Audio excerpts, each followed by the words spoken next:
যুক্তরাজ্য সফররত বিএনপির চেয়ারপারসন বেগম খালেদা জিয়ার উপদেষ্টা ডক্টর এনামুল হক চৌধুরী বলেছেন, নতুন বাংলাদেশে ব্যবসায়ীদের এগিয়ে আসতে হবে। বিশেষ করে বৈষম্যহীন ও সায়েম মাধ্যমে আইনের শাসন কায়েম করে সুখী সমৃদ্ধশালী বাংলাদেশ গড়তে হবে, যেখানে উন্নয়ন হবে দুর্নীতিমুক্ত। ব্যবসায়ীরা পাবে নিরাপদ বিনিয়োগের সুযোগ। ডক্টর এনামুল হক চৌধুরী সোমবার লন্ডনে যুক্তরাজ্যের বিশিষ্ট ব্যবসায়ীদের সাথে মত বিনিময়কালে বাংলাদেশে বিনিয়োগের আহ্বান জানান।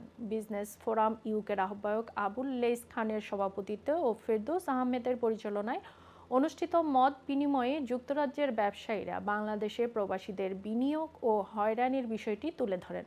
এ সময় ডক্টর এনামুল হক চৌধুরী ব্যবসায়ীদের আশ্বস্ত করেন, তাদের সমস্যার কথা দলীয় সর্বোচ্চ ফোরামে জানাবেন। অনুষ্ঠানে ব্যবসায়ীদের পক্ষ থেকে বক্তব্য রাখেন বিশিষ্ট ব্যবসায়ী মাহিদুর রহমান, আব্দুল বারী, তাজুল ইসলাম, সবুর খান, ইয়াওর খান, এনামুল হক লিটন, রাজা মিয়া, ফারহান মাসুদ খান সহ আরও অনেকে।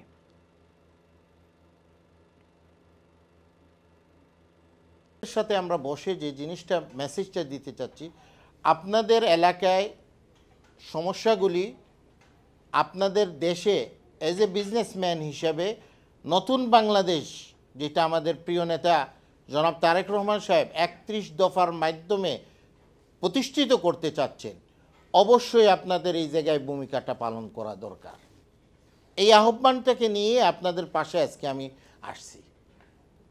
আগামী বাংলাদেশ যে জায়গায় মডার্ন বাংলাদেশ আমরা চাই, সাথে সাথে আমাদের কৃষ্টি কালচার আমরা আঁকড়াই ধরে রাখব। আমরা চাই এমন একটি বাংলাদেশ ৩১ দফার মাধ্যমে, যেটার মাধ্যমে আমরা উন্নয়ন চাই কিন্তু দুর্নীতি চাই না। আমরা চাই ৩১ দফার মাধ্যমে এমন একটি বাংলাদেশ, যে বাংলাদেশে আমি আমার অধিকারটাকে বলার পরে আইনের শাসনটাকে কায়েম করা হবে। আইনের কেউ ঊর্ধ্বে নয়, সবাই আইনের মাধ্যমে তার অধিকারটাকে প্রতিষ্ঠিত করা হবে।